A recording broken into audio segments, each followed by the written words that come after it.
Hello,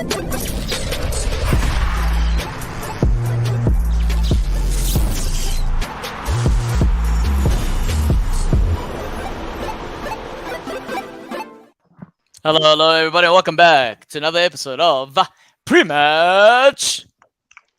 Muti.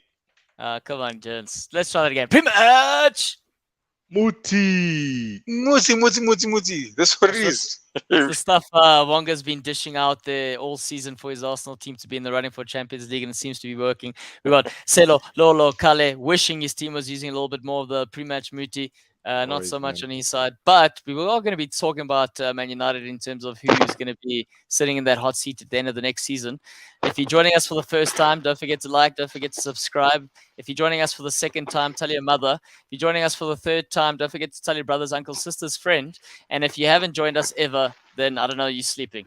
But as you know, we've got Wonga Denga, the Denganator, in the top right corner, our Arsenal representative, our fresh legs academy coach there, coaching between the ages of age 4 and 12, one-on-one sessions, group sessions. He's your man in Pretoria. Then, of course, Selo's our financial guy. He is our agent. He is the guy that gets guests on the show. He is the guy that makes the things happen behind the scenes in terms of he's our social butterfly.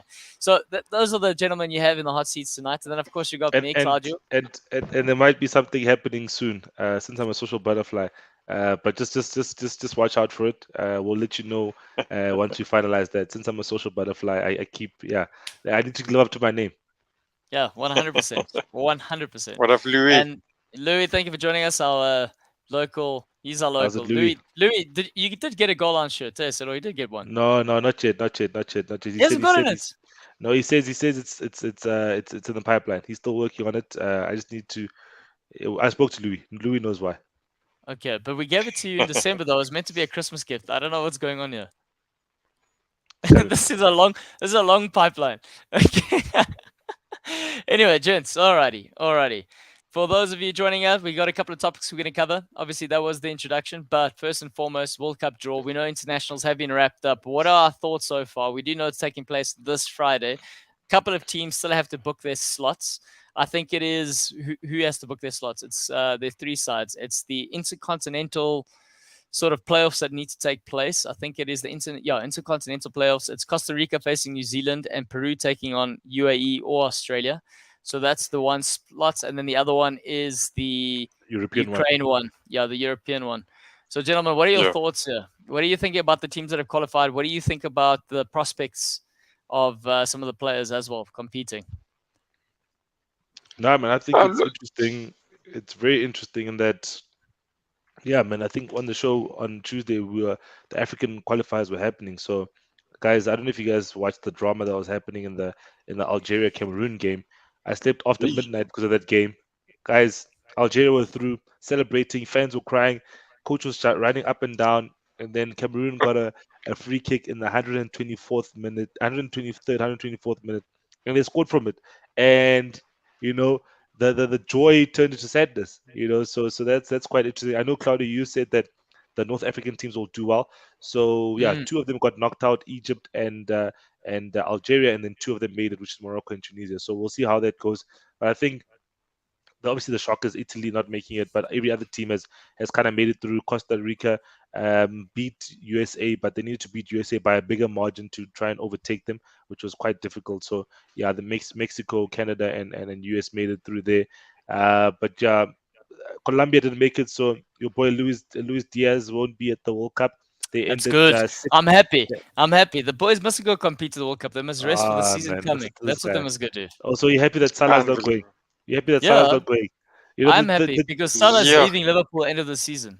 There was a joke from someone saying that Salah must hate Mane so much that he probably wants, on top of the increase in salary that he's asked for, he probably wants Mane's salary as well. or money to be sold. One of the two. Something, man. Something. Just want money. Just want to see money anymore, man. So yeah, but it'll be interesting, man. I think the draw will be quite nice tomorrow. Yeah, let's see if Australia can also make it through. It'll be tough for them. Quite a tough route for them to get in. Yeah. What do you think, Wonga? Yeah, look, I think we get obviously the teams that deserve to be there will go through. As much as maybe we say want some teams there, I think like we said on Tuesday, I think Africa does have a good representation going there. It's I would have preferred. Nigeria. But I mean, now after looking at, we would have preferred Nigeria. But I mean, after looking at the way the Nigerian fans reacted to their loss, yeah, that's bad. That was bad. I think they must just sit there But at home. And they must Wonga, did you want them to take selfies after the game like our Bafana boys did after getting thumped? No, 5-0? but Is that what you mean? look, Claudia, look. Yeah, you see, those are two extremes. You know, It's a It's two consequence, extremes, I Wonga. think. It's a consequence. There must be a consequence for your loss, boy. No, he's like, like I get it. You know, they and I agree with you on in that terms, but they're out. I'm not saying they must relax. There still needs to be some sort of, I mean, order. There was, was it the World Cup or was it the Olympics? Where they Where? said the Japanese people were, I can't remember which one or which World Cup it was, if it was the World Cup, but they said that the Japanese people, the people loved them because after every game they would stay, they would clean up, They will clean up. Yeah, they'll clean. It's they would Olympics. clean up Yeah, the whole seats. it's Olympics You know, last year. it was the Olympics now.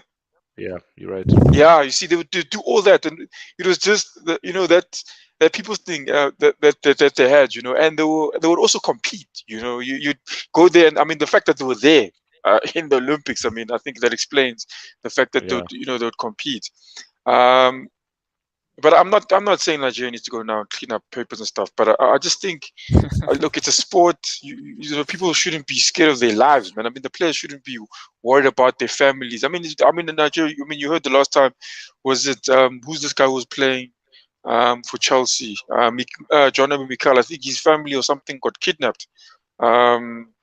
There was I can't remember what the reason was, but there was a time he got kidnapped. The reason And this this that again, movie, The Wild Wild West, boy, West Africa, it's the Wild Wild West. You yeah, need but to, it's I get it. That's the thing, and me speaking is not gonna change anything. I guarantee you that.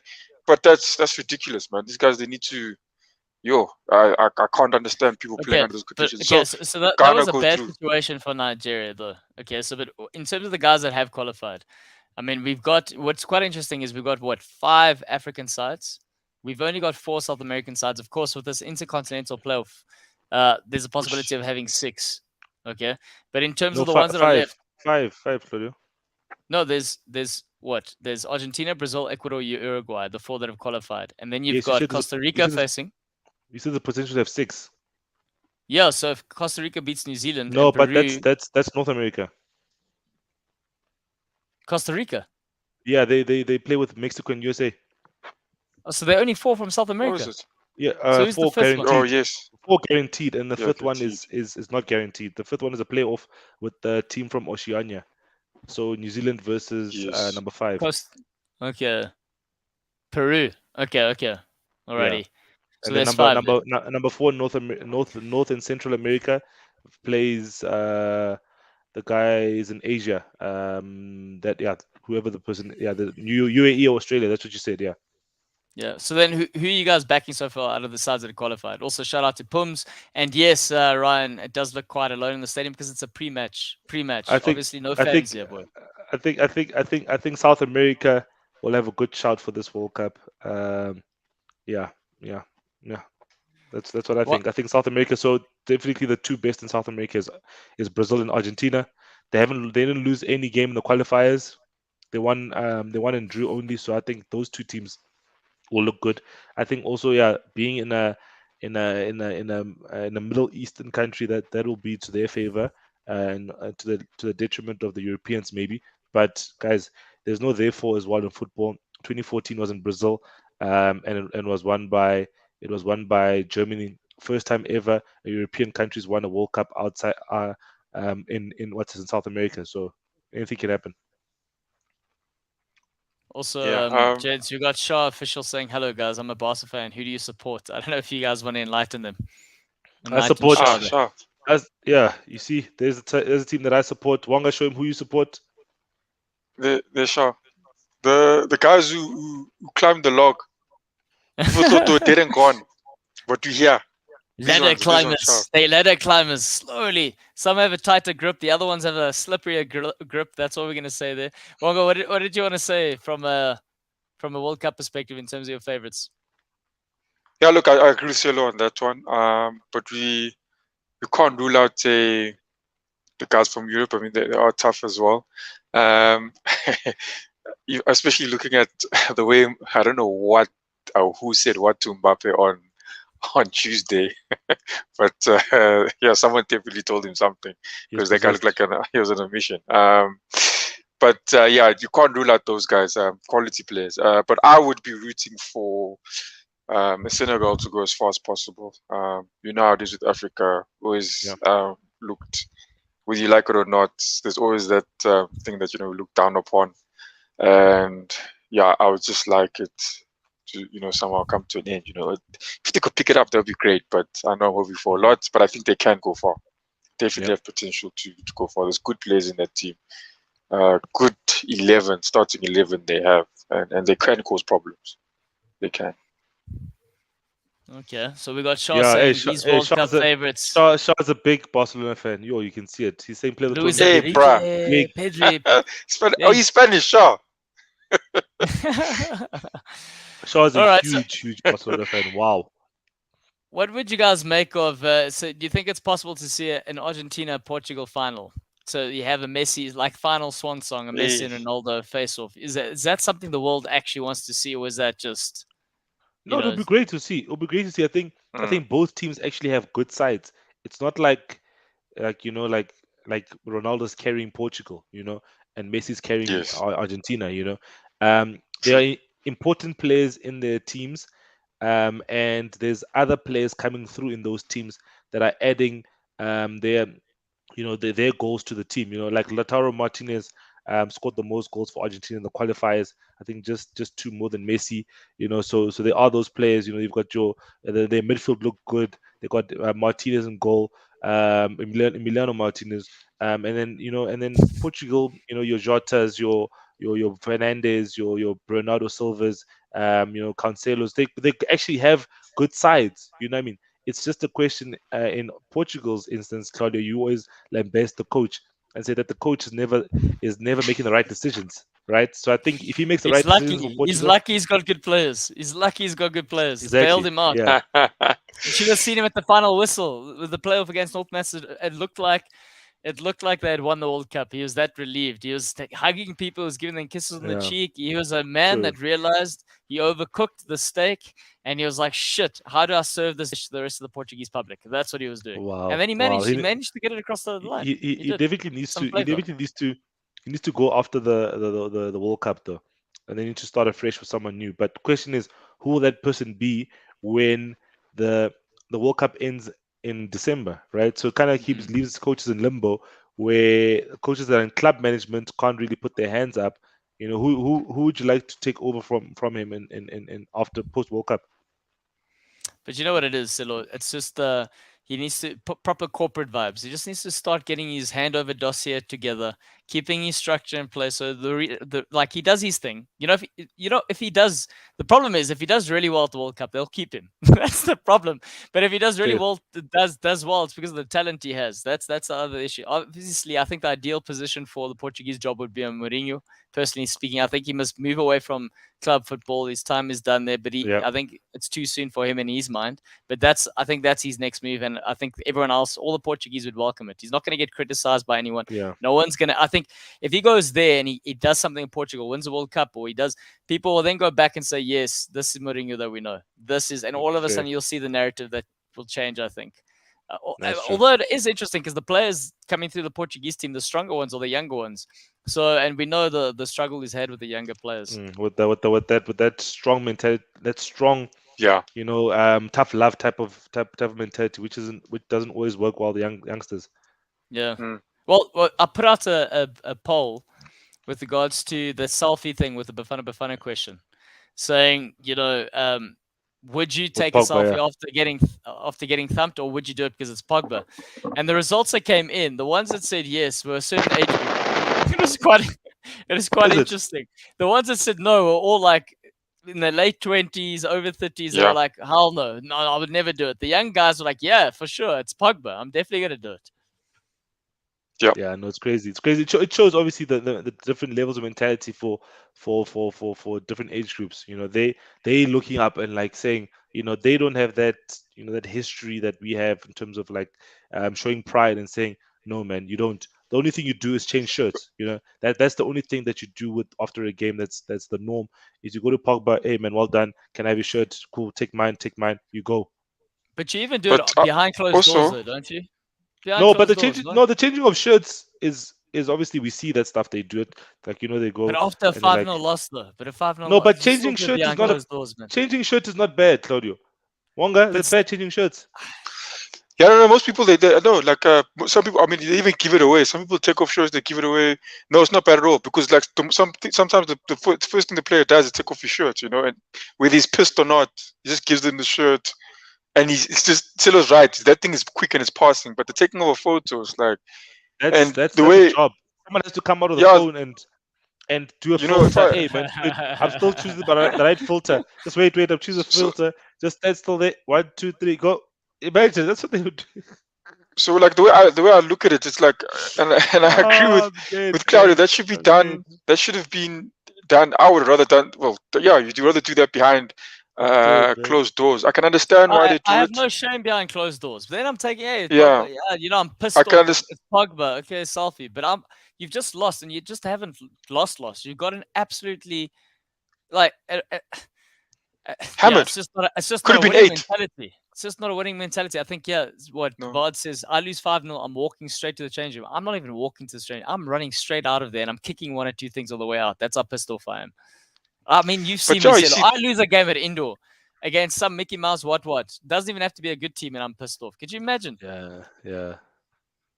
But but also, you see, we that's got the thing, Claudio. It's like it's for me. It's the it shows it does show where the soccer is at. You know, in our country. We're far behind France. You know, they've got superstars in their team, and all the players in our team are looking up to those guys. Mhm. You know, they're gonna go play France. It's like, oh, we're gonna see Mbappe. Yeah, you know, I'm gonna see Giroud. We're gonna see all those players. We're gonna see a Pogba. What? So that's what it is. I mean, if you got a Germany, like if you had a, let's say there's a Germany versus France, and Germany got fresh 5-0, are they taking photos? Are they taking photos? no, No, they're not taking photos. Those guys are in because the there's same pride. caliber of, but There's they're in the pride, same, and there's a winning mentality. That's the and thing. they also in the same. But also, I think also as part they're the same caliber of player. They're the same sort of, we're the same person, you and I. You know, we're on the same level Exactly, in life. Yeah, we're exactly. the same level. You know, and we compete in the same thing. They know that they would actually think one or the other team would actually think that they're better. But us, Bafana, where we are at, we actually succeeded to the fact that, you know, those guys are better than us, miles ahead of us, and you know that going to that game, we're not gonna win. You know, let's get the photos. You know, that's the sort of mentality that they went into the game with, But and it gents, just, for Hugo me, it just Bross though. shows. I don't think it's anything wrong or right, but it just shows. It literally shows us where our soccer is at the moment, compared to our other sports, and that I must say, it compared to our other sports.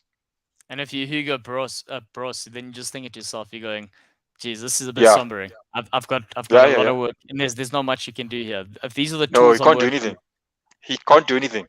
He because I before was he does surprised. anything I major, mean, he'll get fired. I promise you, exactly. they'll replace That's him. exactly it. So he's got to manage the. It's like being a consultant going into a corporate space. You got to manage. You first got to understand how the environment works. Then you've got to manage the politics. Only after Yeah. managing the politics and getting in the good books can you start having an influence and doing this and doing that. Apart from that, tough times, man. Tough times lay ahead. And also to the point that you were saying, though, Selo, Wonga says there's a huge discrepancy between world number one and where we're at right now. When you were watching that game, in particular the Bafana South Africa game, what were the key things that stood out for you? The key things. Basics, bro. We can't do basics. That's the key. That's the first and foremost thing that I saw in that game. A simple, simple 5 meter pass. You know, You know that's the thing where you should be able to at least do that. You know what I mean? I think obviously yes, there's a certain level of quickness that maybe the other players will have over us.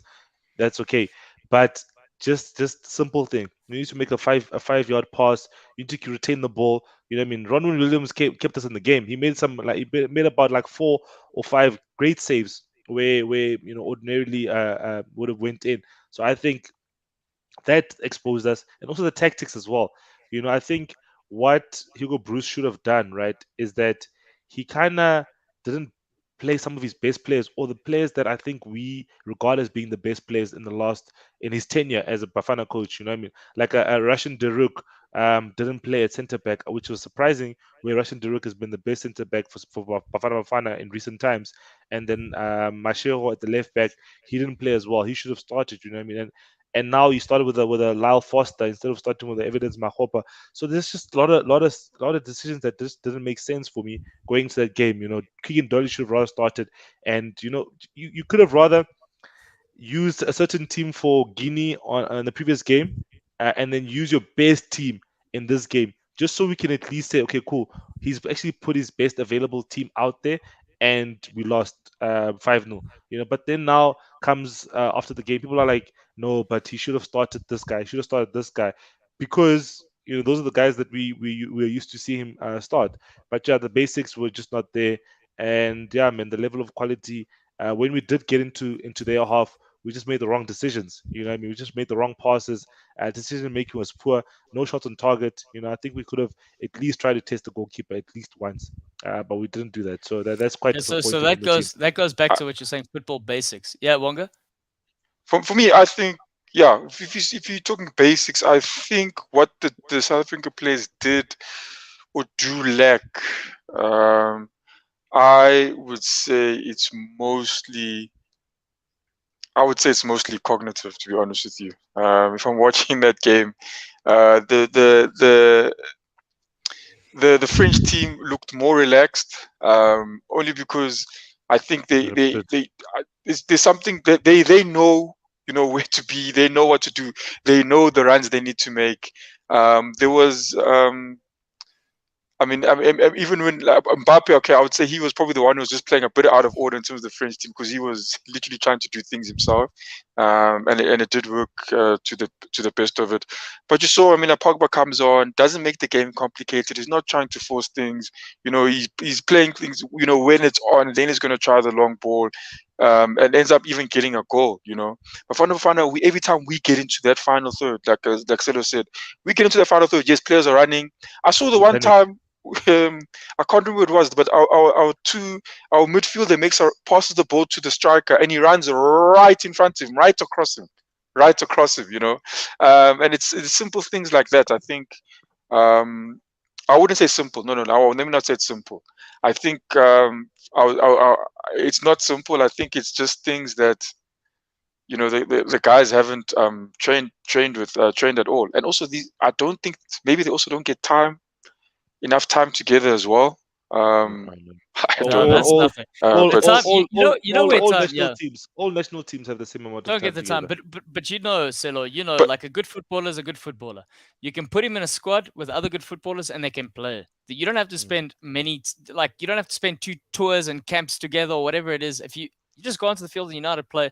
I think you guys have touched on a lot of the key things. You've touched cognitive, the mental base. I think we've got some key sort of comments here where Vards has said no play in the PSL is near the standard of European players. That's an interesting statement. And again, you can see the discrepancy between the slow sort of build up in PSL versus what they experienced in the Stade de France. Firstly, the atmosphere of the Stade de France, then the pace of the ball, the conditions there, another thing, the mental thing of being, this is bigger than us. We are looking up to the likes of them. And then also Pum saying, where were the European players based at least? So, and that's the other thing. It's going, okay, you do have 1 or 2 players, but where's the leadership there? And then the loss also shows a couple of other things. It's currently the football culture in South Africa. It's okay to compete. Sorry, Claudio. Pums is asking where were the ones that were the players based in Europe, where were they? I think that's what he's asking. No, that's what he's asking.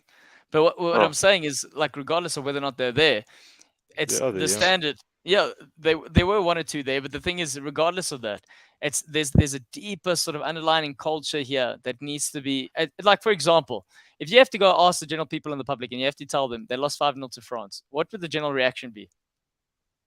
What would it be? No, they wouldn't be surprised. Don't be Exactly. I'm shocked. surprised. Yeah. There's I no What mean, did you shock. expect? There's you carry on What with did you expect? life. Yeah. and you've There's touched on the no- basics, and Selo touched on the basics. Just he touched on the basics of just trapping and passing. If we look, yeah. what I said on Tuesday was like, they're gonna go there, they're gonna deny space. They're gonna force the game to be tight because they couldn't even do that. They couldn't even force just sit defensively, be disciplined enough. And then the other thing that was a stark contrast for me, it was the physique of the players. And again, it speaks to complacency. Now, I want you guys to answer this question: who are the two best African players in the world at the moment? Two best. It's I would say Mohamed Salah Uh, and Riyad Mahrez Mahrez, and and you'd also Salah. throw and Mane. You'd throw Mane in the mix there. Salah and Mahrez. You wouldn't throw Mane in there. No, but you said two. I had to choose. I had Okay, to choose two. but now I'm adding another one in there. No, but Mane. you told me two. Fine, What whatever. I do? The point is Are you what I'm forcing saying me? is Are okay. you Let's forcing me to focus on say Salah. Mane? Okay, who's the best one? Who's the best one? Who's the best one? Salah. Salah. Okay, Mohamed Salah. Yeah, Salah. Salah's Now, the best. now Yeah, Salah's size. If you got to take some of the players we had in that team on Tuesday, do we have players that are physically taller than Salah? Yes, right. But correct. Yeah. look at the stature of Salah, where high he hits the gym, high is conditioned, high he carries himself. He's If you strong. can Yeah. give yourself But 2% advantage on the field, why not take it? Our players look nothing like that.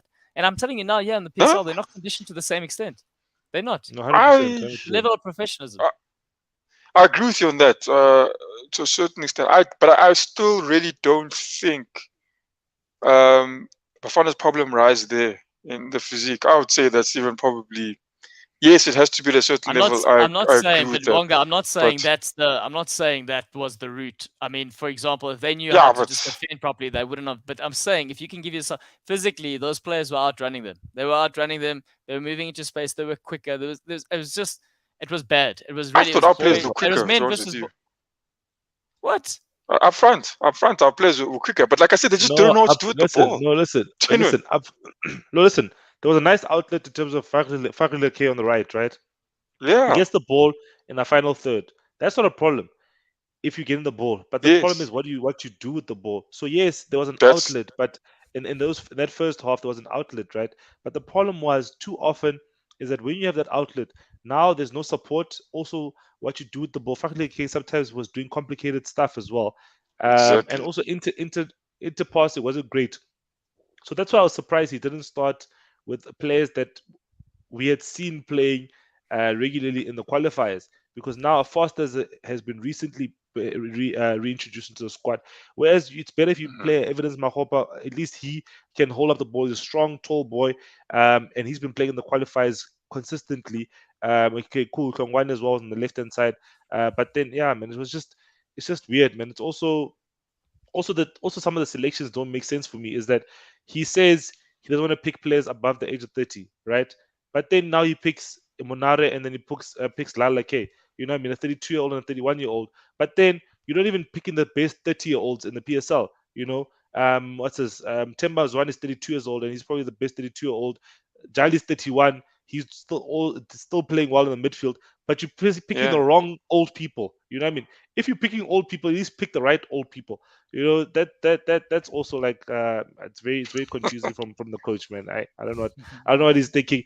But yeah, let's the most important thing I think going forward for Bafana Bafana is make the next AFCON first and foremost non-negotiable, and then let's build from that, guys. But you know, too often South Africa, I can even say African sides in general, guys, we actually do make these continental tournaments at youth football. So that means we do have the quality at that age group levels.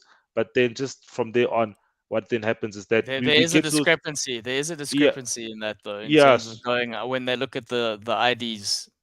No, but Yeah. there's no discrepancies, Claudia. There's a bone marrow test at under 17. It checks Maybe you if now, you no, but but I'm that's saying been maybe going. if we're looking at the But past, Claudio, but that's been going on for the last 5 years, and for the under last 5 17. years. Yeah, for the last 5 years, there's a bone marrow test. That's how they check, and that's how they can catch. So after the age of 17, right, the bone marrow test that can't really determine your age, but at the level of 17, it can definitely show you're a 17-year-old person because of your bone density and everything like that. So they use those tests in African football, and it's been successful. You know, they use it at all African championships, and we're still competing. We get into the under 17 AFCONs, and then being top 3, top 4 teams, going to a World Cup, getting to a World Cup. Even in some instances, we've gone to a last 16 in gone to the next phase in the World Cup and then lose. No problem, we are there. Nigeria wins or Ghana wins, whatever. You got all these players doing well. Your Pets and Duckers have played in these tournaments as well. You know what I mean? But then what happens to those players? Yes, we get those guys who do well. Your John Obi Mikel's gone to be great players. Pets and Duckers now started quite well. But then we just don't keep going, to that level, which will hinder South African football and also African football as a result.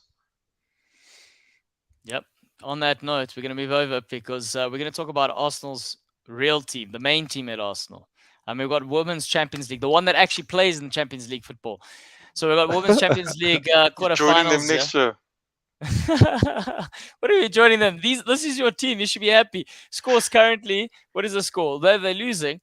It's losing 1-0 to Wolfsburg, Arsenal ladies, and their former player, I think you informed me, scored the goal there. Jewel Root. It's 1-0. Yeah, it's 1-0. It's 1-0 it's 1-0. Former Arsenal player. So generally, gents, I mean, we've got obviously quarterfinals here. How awesome is it to see the coverage of Women's Champions League football? No, it's great to see, man. It's great to see. I think it's taken on a different level, and it's also gone to greater heights. With the record crowd yesterday in the El Clasico, 91,000 people at the Camp Nou watching the El Clasico in the quarterfinal between Barca and Real Madrid. A record for women's football game. That's amazing to see. I think, yeah, man, it shows as well is that if you put in the right amount of resources into women's football, you'll get a certain level of quality, and I think it can only grow and get better from here on. I know, what's this? The CAF had its own Champions League, the first edition, where they had it in Egypt, where it was they actually trying to do something as well. There's similar something happening also in Copa Libertadores. But in Africa, what they're saying is that I think from next season in the CAF Champions League, you can't participate if you don't have a women's team. So that already shows that at least even CAF is trying to obviously progress as well. Is that if you can't compete in the men's side if you don't have a women's team. So the Women's Champions League, European Women's Champions League, I think is already the pinnacle in terms of club football and setting the standards for the rest of the women's club football game, to say, guys, we need to be at this level. We need to have to get the right crowds into the stadiums, the right level of quality. Coverage as well is important. I would like, for instance, like a Super Sport to actually get the coverage of the Women's Champions League. That will definitely, I think, help the African viewers to actually be able to watch these matches as well. So I think that's the next step for I guess South African viewers, is to actually have the proper access. We don't want to find some weird site, Claudia.com, streaming, and then we have to click on a pop-up. TV. Come on. Yeah, then we have to Goalloungetv. Then we have to have a pop-up of Claudia showering or something like that. You know what I mean? So we wanna get it right. Which site? Which Claudia? Which South American Claudia are you watching showering? So it's not this guy. I can tell you now, it's not this one. Yeah, but on that note, do you think it's time Goal Lounge starts finding a couple of female players and representing them? What do you think? What do you gents think? Yeah. But hey, man, at the Discovery Walter Student Challenge, there was some good female players there, Claudia. I think we missed our opportunity to sign some good players there. There was a lady who says she plays in Sweden. Obviously she was on her winter break. Yeah, Hilda. She's on a winter break from Sweden, and she had a great left foot on her, man. So I think there is a lot of women's. If you have a left foot, it's great, Selo. If you have a left foot, it's great.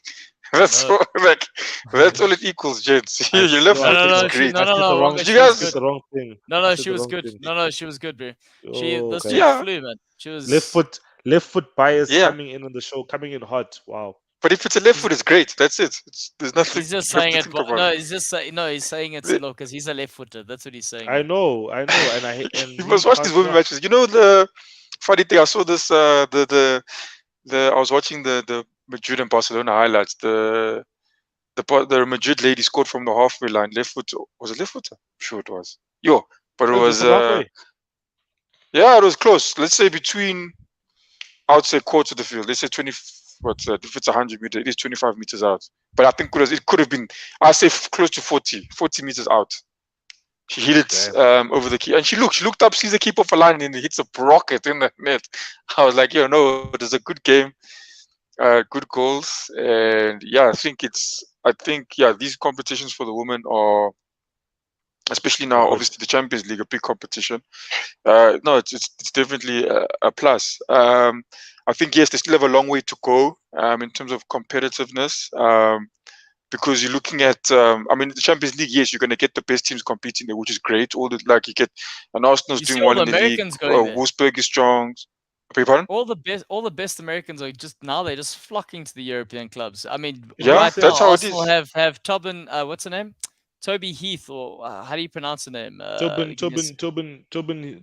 Heath or something. Yeah, I know who you're talking about. Yes, she is lethal. And I think she was, Tobin Heath, and her and her girlfriend, I think, played for Man United last season or something along those lines. And now she moved to Arsenal. Hey man, listen, we had an American player, and then she left. As I think she was at Man United, right? Yeah, she was at Man United. She was, yeah, man. She's lethal. I don't know what happened there, but she's doing things at Arsenal. Yeah, no, the Canadians. I don't know why she left. I don't know why she left, man. Canadians and the USA are very they got some good players there. Canada won the Olympics, so they've got definitely a good team. But I think it's good to see like women's football, man. I think it needs to get to the get the attention it needs. I think Bafana we must take away their funding or cut it in half and take the half and put it to Manyana. But there's look at that. Pum's asking, that's the wrong question there. He's saying, don't the Soweto Giants have teams? And I think maybe that's also, Mr. Patrice is trying to force their hand to make sure they get going so that the ladies, Sundowns ladies, also can get a league going. Yeah. There is that league. But yeah, I think that will definitely push them to create the league. I think with Kaizer Chiefs looking like they might be fighting for second position, which gets you into CAF, then I think they'll have to start the team. Someone was saying, what's that guy's name? The guy we had on the show. What is his name? Claudio, the Sundowns guy. Sean Bishop. Sean Bishop. So Sean Bishop said that they'll probably likely buy a team. So they'll probably buy a smaller team that already has the players and everything, and obviously buy that team and then start and have it as Kaizer Chiefs, and then obviously have that as the base and then build it up type of thing. Yeah. Instead of all the way.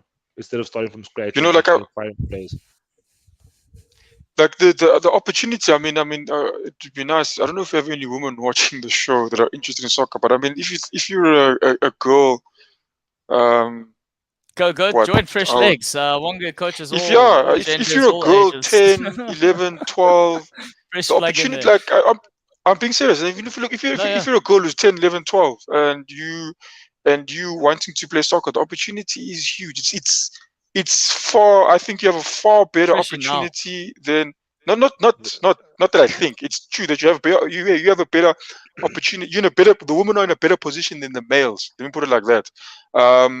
The males stuff is set up. It's hard to get in. You can't get in there. The women, there's fewer people. Yeah, if you look at the players, if you look at the women's team, they need players. You're looking at the English, the women's English league. They've only got I think it's 12 teams, if I'm not mistaken. It's far less. In Barcelona, in Germany as well. In Spain, they've got it's Germany as well. 12 in Spain. The Barcelona has got 138 goals. And I think they've only conceded, is it 4 or 5 goals in the league? And the other teams below them have only scored something like 30, 50, and the points difference is also, not the goals. I think that was the points difference, if I'm not mistaken. But no, you're right. They've got you see, the gap is huge. The teams won every game. Every game. Yeah, the teams now are looking for players, So if you're a girl sitting out there and you're watching this and you play, if you're playing soccer, the opportunity for you is huge. It's ginormous. All the teams are looking for good girls soccer players. Yep. I wonder how. Yep. Sorry. You go, Karen. No, you wonder? No, I'm just saying, I wonder how because I know Canada and USA are good. I'm not too sure how their leagues in the Women League are doing, to be honest with you. But yeah, they've got good players. And even South Africa, the South African women, huge opportunity No, for our team to be even much stronger than it is now. To be honest with you, in the you know upcoming years. you know where America does very well, guys. America does Hmm. very well in their collegiate system, guys. Their collegiate system, I think that's where they do it very well because they actually their colleges actually play soccer. You know, they play Yes. soccer. Oh, it's the number So one so, female sport in the country. exactly. So because they play soccer, and then Soccer. so their women's team, and they for instance their basketball and their soccer team, those two benefit a lot from the collegiate system. They come from the collegiate system. They play for college for 3 years. For instance, they get their degree, then they get the draft, then they get drafted into the league. Interestingly enough, guys, Dennis Rodman, the former Yes. basketball Yeah. player, his Yeah. daughter, guys, his daughter is the next big thing in America. She's 20, Soccer 21 years old. or Yeah, basketball. she Soccer. soccer, yeah, soccer. She's the what's this? She won the young player of the year, USA Young Player of the Year for USA, and she plays in the Oh, hectic. collegiate system now, and she plays for the under 20 national team. Like Hmm. very good player. You know what I mean? So that's another thing where actually it talks about there's some other podcast I was listening to where it talks about children whose parents were almost elite athletes, or elite athletes are more likely to be elite athletes Yeah, of because course. your parents were elite Environments, athletes. genetics, Exactly, discipline, all those things exactly. can be passed down and Where taught. it's flowed through from Dennis to his daughter, and then his son plays basketball Mm. as well. Although So yeah, his so discipline was a different type of discipline, but when he was disciplined for performance, but yeah, videos doing well, yeah. But yeah, you must watch, yeah, you must check her out. I'll just check her name, but she's I will doing check very out. well. Pum's coming in here with some interesting things here, Wonga. So pay attention. Saying there are few girls' school around Gauteng, but never taken seriously in high school. And says Mm. the school system should be the base for our women's soccer, and I agree completely. Especially And men's soccer. yeah, and men's soccer. But let's just go back to the fact that you've already said there's a huge opportunity for female football. If you've seen the success of the current ladies within South Africa and the ones that are playing abroad based on their previous success, and to Mm. be fair, doing far better than the men, there are a lot of things to compare here, and one is because there aren't really places for ladies to play. The ones that are playing at a younger age tend to be playing with boys anyway, so they're developing at a different rate as you Yeah. would compare to, say, the American girls playing their soccer, because there are a whole bunch of girls used to playing that, so that there is an advantage there. Vard's also coming and saying school systems should be the base for all. So to your I point there, Wonga agree. Denga. 100%. Yes, folks. Yeah. 100%. Actually, All. let me just. So her name is Trinity Rodman. At the age of 18, she became the youngest drafted player in the National Women's Soccer League. So that Have you got a the pic main for league, her? Sorry. the main yeah, I can pull Put it it up, up. Selo. Pull it up. Pull it up quickly. Just give me a second. Let me just do my technology. You know, technology. Since we're Oh on yeah, main. okay. Now we're gonna see. You told him to put it up. Now we're gonna wait for him to put it up there, Wonga. Are you happy? Guys, You should have had this on they, standby. If he wants to talk guys, about something, you should there she drive it. is. There she is. You see her. Yeah, Okay. So yeah, she that's her. does look young, eh? So that's her. Yeah. So That's very nice. I she's haven't what it seen her was. before. Okay. And there she Yeah. looks like a dad with bleached hair.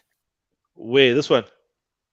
You Yeah, wait. the Yeah. one. Yeah, that one This there. one. Yeah. That one. Yeah. Yeah. So yeah, she actually plays for the national team as well now. Yeah. So just watch out for her. She's 19 years old. So she's turning 20 this year, but at the age of 18 she was drafted. She plays for the Washington Spirit in that league. So yeah, man. The As I Washington said, Spirits. as Pums and Vod say, the school system is the one, guys. Nah, come on. Ah, gosh, she's 20. Hey, come on. What's Listen, Vod, come I agree, Vod. Oh. I agree, Vod. I agree, Vod. No way. You see, Perks. Wanga's eyes did go like he wasn't No, expecting man. that. All right, I was- but back. We need to move. We're not going to go down this path because it's a dangerous path to go down. But Yes. we've Don't occupied take a me lot down of there. we don't have much time to do what we normally do. And we did have another segment where we were going to cover, so I don't think we're going to do that so much. But we're going to start off here, you with Wonga, because we're going to end off with Selo because this is his team. But this sort of, the Man United manager yes. hunt right now, in terms of all the Ten Hag talks, I mean, that's looking the likely sort of candidature. What are you feeling about this, Wonga Denga? And then we'll hear Selo's thoughts. You know, to be honest with you, I did not know Man United's problems until I listened to Celo and also looked at it as well. Then I started looking at it, and then yeah, I think Man United's problems are more, they're more internal than it is with the coach. I think Solskjaer could have done a good job as well. Even though they fired him, um, it's hectic. I mean, like you look at Solskjaer, he didn't want Ronaldo in the team. I don't think he wants Ronaldo in the team, but obviously he's a professional man. He's going to try and make it work, and it didn't work there. Now you're looking at the current coach now. He's supposed to go into. I mean, the deal, as far as I understand it, he's supposed to go into. I mean, he's supposed to be into directorship once he's done with this this spell of his as well. And things they aren't working, man. I don't know what it is. And I mean, if you're looking at if you say Ten Hag comes in, what's he going to change? That's my question. Let's say your current coach now goes up, and then you bring in now this Ten Hag. Ten Hag is a very good coach. I mean, he's done well with Alex, but my question is, how is the team that's on there? I can't see, especially the way they're linking up. It's not changed as much from what I'm seeing with the social. And I think I've seen better performances. To be honest with you, the best performances I've seen with Man United in terms of the current coach and the previous one, I would say it was the best performances was with the Ole. I've seen that's where they better performances are. That was last season, Wonga. Yeah, that's what I'm saying. That's what I'm saying. In the 2 seasons, I think the best performances with Solskjaer's one. That's the honest truth. I can't lie to you. What was he doing this season? Huh? No, that's what I'm saying. Yeah, this season has gone down, and again, like I said, I think a big major role in that. In the beginning I said Ronaldo would be a good fit, but I think maybe that also didn't go down the way it didn't work out the way he wanted it to work. Ronaldo, Portugal at the moment, but it's funny that Celo made that comment earlier. So it's not that Ronaldo, Messi are carrying their teams, and it almost feels like even on the Tuesday game against North Macedonia, I mean, dare I say Portugal were carrying Ronaldo, because I mean his presence is enough to uplift anyone. But you do have to really be organized in a way to maximize a player like that and the potential he has, because you've got to work around it as opposed to play a natural way. So you might be trying to establish a philosophy, or you might be wanting to play in a certain manner, but you've been given this puzzle piece that doesn't fit the puzzle that you're trying to piece together. So now you're trying to cut the puzzles to make it work around that one piece that you've been given. And that's kind of what Ronaldo is at the moment for United. And it's the same for Portugal. Luckily for Portugal, that's exactly what they've done. They play around him. Whereas it's not so much the case at United, and they're trying to establish an identity for anyone who wants to come in. But then they've got the Ronaldo headache, because if he's not happy, there's the media that's going to cause issues. There's this that's going to cause issues. So there is that. So I mean, United. It's nice people that people listen to actually when I speak as well on the show. It's great. Yeah, but it's great. I say things, and Claudio listens, and he analyzes it, and he sees it as well, and he's like, yeah, Solo might have not said it, at the right time. And Cristiano shut him up by scoring a hat trick, but I think the essence, he was right. Yeah, it is. But okay, let's go back to the Ten Hag sort of conversation, because now where they're looking Pochettino possibly, but Ten Hag seems to be the front runner. But I suppose instead of looking at the deeper issues, we just look at the candidates on the file here, presented to both of you now. If you had the option, and I know Celo's going to say Ten Hag outright, but if you had the option between Pochettino and Ten Hag, why do you go with the one and why don't you go with the other? Listening, Wonga, let me ask no, you. Jump ahead, Celo. Jump ahead. Give Wonga some time to think about it. Jump ahead there, Celo. No, I think, yeah, man, we need fresh ideas first and foremost. I think that's the one thing we need. We need fresh ideas, and also Ralph Rangnick is actually the one who's suggesting to the guys, you need to go with Ten Hag. He feels he's the right man for the job, so he's kind of already put his recommendation to the board to say, guys, this is the right guy to go for. I think also what he's done with Ajax, guys, Ajax is a team that every season loses players, every single season. That Champions League run, they lost De Ligt, they lost Van der Beek, they lost De Jong, so they've lost a couple of players. They lost Ziyech, so they lost like their four best players in that team. but they're still doing well. Yes, they lost to Benfica in the last 6 in the Champions League, but at the end of the day, they're still making it to the next round of the Champions League with a very limited budget, and also the level of opposition in the Dutch league is probably not to the level that it can prepare them for a Champions League. But they still they compete. They still do well in the Champions League, and I think I think just most importantly is we need the fresh ideas. And Poch, I'm not saying Poch is not the right guy, but Poch was the right guy when we got Solskjaer. I think Poch should have been the guy when we got Solskjaer. I think right now I don't want to be going for Poch. I just feel that Ten Hag is the guy to go for. Let's try and take a risk and move forward and give Ten Hag the time to actually develop a team and develop a style. And I think the only one positive that I've seen with this uh, new CEO for Manchester United that's taken over, Richard Arnold. He took over on the first of March. Is that seemingly it seems he wants to leave the football operations to the football people, and he will look after the commercial side of things. So I think already there he's saying the right things first and foremost, but let's see if he actually implements the right things. So if, for instance, he leaves it to what's this guy, John Murta and Raniek and Fletcher, those three guys to actually run the club properly, and he just runs the financial, the business side. That will be good because at least it will be a new tenure. So he's coming on a clean slate. Yes, he was a part of the board previously, but we're giving him this clean slate to say, okay, let's see what you do. Please make the right decision and manager. Please give these guys actually the power to make the right decisions in terms of the signings and also letting go of players. I think the club needs to be run like a football club and not a commercial club, as Louis van Gaal said in his press conference. Yeah, yeah. Look, I agree with Silo on those points. You see, and the point that you made in terms of Ten Hag would be the club needs something fresh. Pochettino's been in the league before. I mean, and he was there at a PSG. Ten Hag. I think, I think definitely probably out of the two. I mean, based on especially all the points that Silo said, I don't think there's more that I need to say in terms of the that. Pochettino And thing, Wanga, you made it seem like him being there is an issue. Is it not more of a strength having a manager like Pochettino who was there with the Southampton, was there with the Spurs? He kind of did what he did at the Southampton. He did what he did at the Spurs. Maybe I'm asking. Can I interject? Can I interject? No, yeah, you can. go for it. Go for it. Of the 29 league titles in the Premier League era, only 2 have been won by managers who've coached in the Premier League before. That's incredible, eh? Only 2. So there's a stat So for you. you And I want think, something fresh. So yeah, so I guys, think, Premier League experience only doesn't really count for much when yeah, the guys who are coming out from outside the league, your Klopps, your Contes, your Fergusons, your yes. Ancelottis, your Contes, all these guys come from outside the Premier League. They come into the Premier League and get success at their clubs.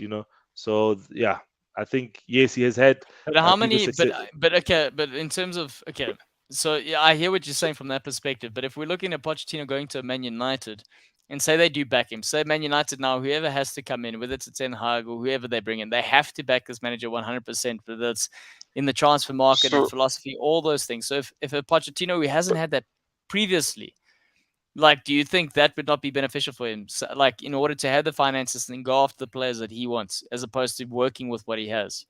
Because No, it is. you could It is. argue at It is. PSG, that's what he's look, doing as well. He's working with what he has, No, really. it is beneficial. It is beneficial. Look, at the end of the day, I think I'm not gonna say that Poch is a bad manager. He's yeah. got his merits, but also he's got some parts that maybe he needs to work on. But listen, at the end of the day, he's still a quality manager, and if he were to be the manager of Man United, I would back him 100%. I'm gonna be crying and say I'm not watching Man United ever again. I'm gonna be there shouting his name, supporting him, as I should support my players and my manager, and I'll support him. But I would just like Ten Hag. It's a preference thing. But yeah, Poch does have his strengths as well. I think some of the weaknesses that he does have, he seems to struggle away from home actually. against the big six teams. I think when they said he was at Spurs, he only won 2 games against the big six away from home. And then in League One, in the French league, against the other top 10 teams, he's only won 1 game away from home, which I couldn't believe. I don't know. I couldn't believe that stat. So it seems like he struggles against the other managers away from home. So, but and the Ten Hag thing, what I was trying to get to, you see, when in terms of fresh ideas now, what I also think as well, if Ten Hag is going to be successful at Man United, and I don't know how long they're going to give him, but if they want to also see the results, let me say quickly, let's say maybe 2, 3 years, 4 years, I think then what's definitely going to happen is that the team is going to change. It's going to change if his success is supposed to come. So if they say they're going to back him, I think slowly you're going to see some players get out of the team, players he thinks that are not needed. And yeah, players that he wants to probably be able to get. Obviously, you can't promise them players that will come in, but I think there will be a chat and discussion about players that he thinks that don't, or maybe an Achilles heel to the team at the moment. So I think that's one thing I don't know if Man United will be prepared, because I mean it's a long time now. The teams look the same. Performances like I'll say that. I mean Harry Maguire has been playing left, right, and center, and performances have been poor, very, very poor. Yeah, he's had maybe one good game, because I mean, look, I don't like seeing a player struggle. It's not nice for anyone to be in there. But the truth is, he's been playing below average to what he's normally at, and at times, I mean, at defense, it's costing the team.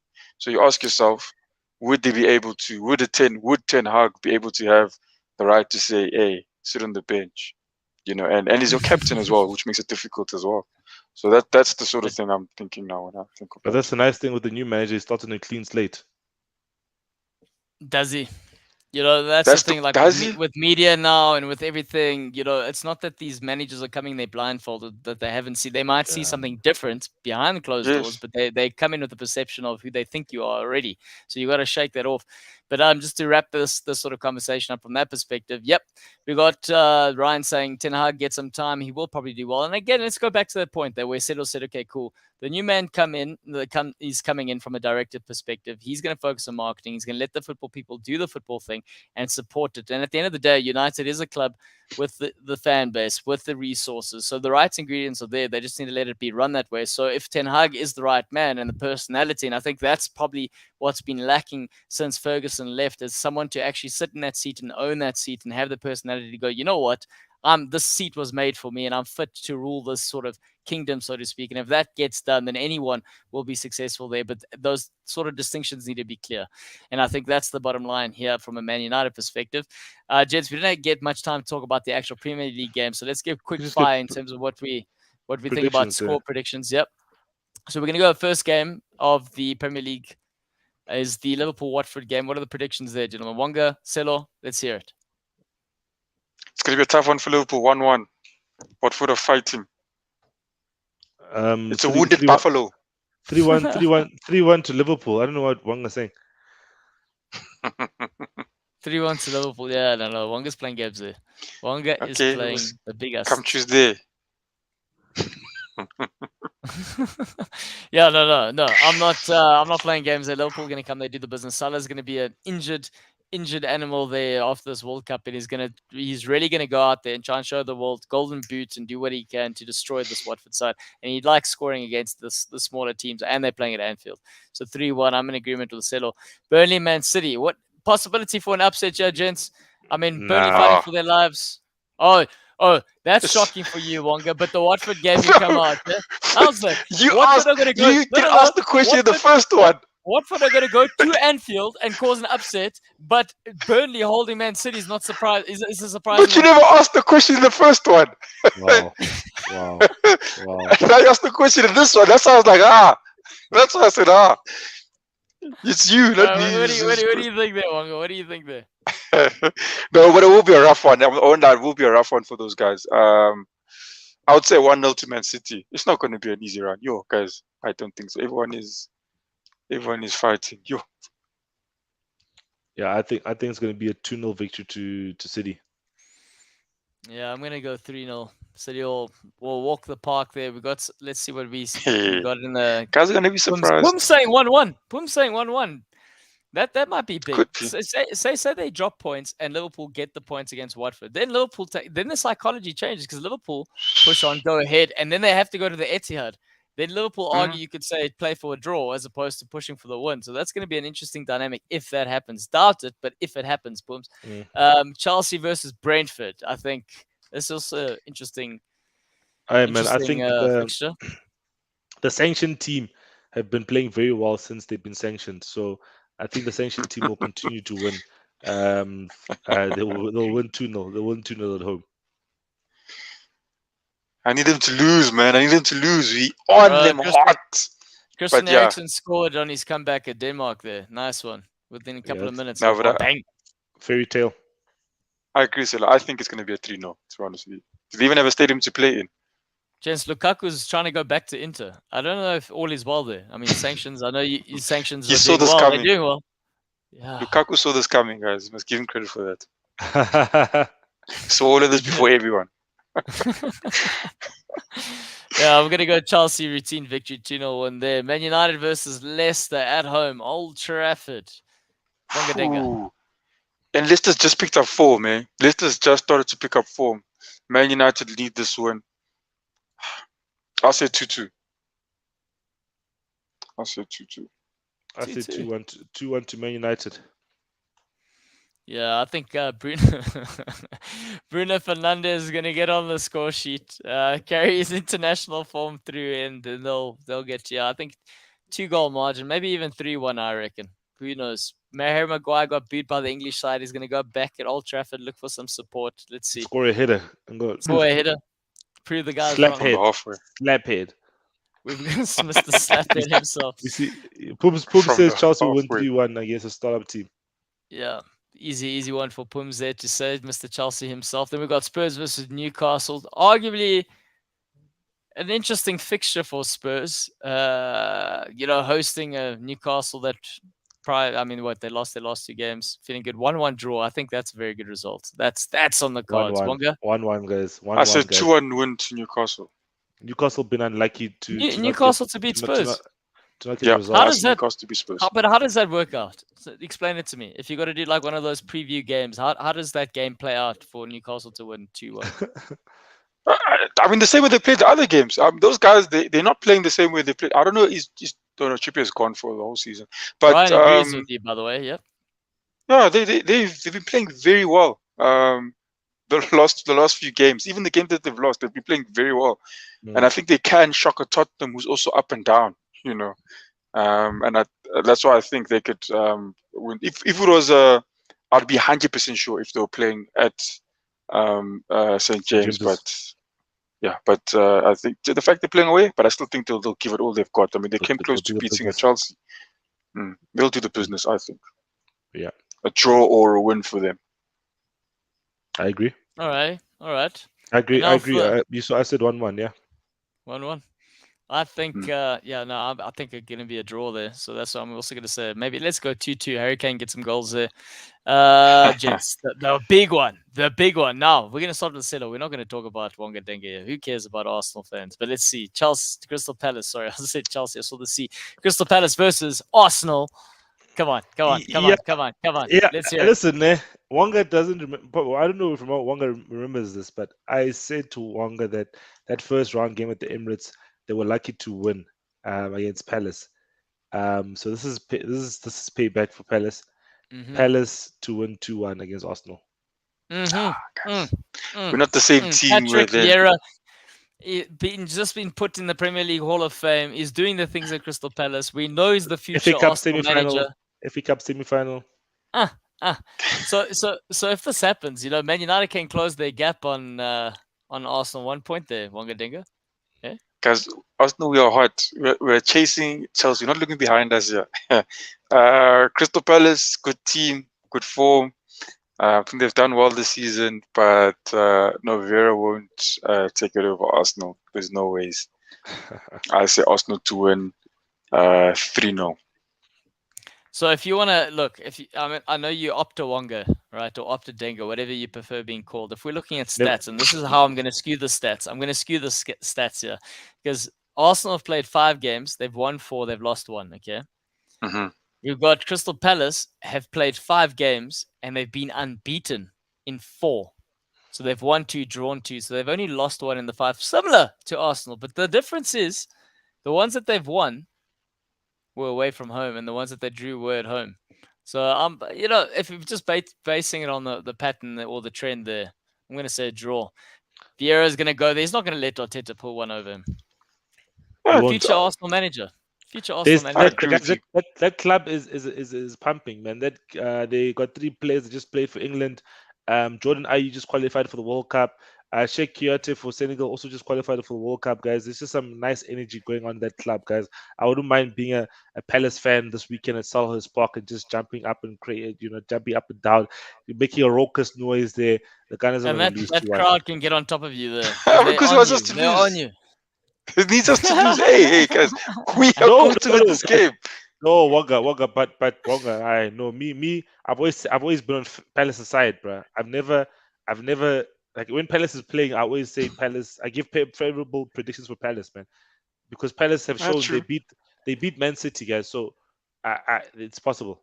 But you know what, Silo? Could that not also be to the detriment of Crystal Palace? Because I mean, how many players for Arsenal started for their countries over these past 2 games? How many? Partey scored for Ghana. Odegaard played. Okay, like I said, it's not in the squad. Martinelli went to Brazil. So they were involved. They were involved. Okay, Pepe. okay. Yeah, bro, this is basically my team. Ramsdale started one game. Tomiyasu went to Japan, I'm guessing. Who else? Shaka, our defender, Shaka, what's his name? Shaka was relaxing. White played. Silo, I was just White trying to played. disrespect his team, like you said. That's all I was trying to do there. That's all. Hey, this guy. But his club captain doesn't play for his national team, Claudio. Which club captain doesn't play for France? That says a lot about his club captain. Yeah. Laka. No, he's unlucky there. I won't lie. Laka's unlucky there. All right, gents, we're gonna wrap up. Final thoughts. Arsenal for the win. That's my final thought for today. Gunning for top 3. Final thoughts is Ten Hag in. All right, and on that note, gents, let's see an interesting title race, shall we? For everyone who joined us, thank you for joining us. We appreciate the comments. We appreciate your love. Ryan, you are on your way to getting a Goal Lounge shirt. Ask Pums. It feels good to have one. Be part of the squad officially. You know what I'm saying? And then to everyone else who joined us, we had a couple of new faces. Thank you. And Silo, I mean, you're really good at the plugins. Anything else you want to add here? Guys, don't forget, visit xparena.co.za, register your team. That's Nick's new facility out in 4 ways. Like, subscribe, follow us on all social media platforms, guys. It's Goalloungetv and all social media platforms: Facebook, Twitter, Instagram, and the main spot, guys, YouTube. Subscribe, guys. If you subscribe, it helps us a lot, guys. We get the algorithm works in our favor. Just like, subscribe. Comment. No, he's not wrong. And share, guys. And just tell your friends, your family, your best friend, the person you're sitting next to right now. Just subscribe, guys. And let's Ryan, bring your friends here. Bring your friends here. Also, Wonga Denga, you forgot a special shout out to the freshest of the fresh, man. Come on. Fresh legs. Oh yeah, the fresh legs. Yeah, if you guys don't have, I thought you're telling Selo to tell me. I don't know. But yeah, guys, if you guys got young ones, bring them through. I'm here in Hatfield. If you don't have any young ones, then it means you should start getting young ones and bringing them through. He's saying, just wait and take your time. Don't just pick one up on the side of the road and give them to Wonga, because Wonga doesn't look after them all day, only for a certain amount of time. All right, thank you very much for joining us. We'll see you. And ready, 3, 2, 1, gents. You know how to end the show. Stop it. Stop it. Stop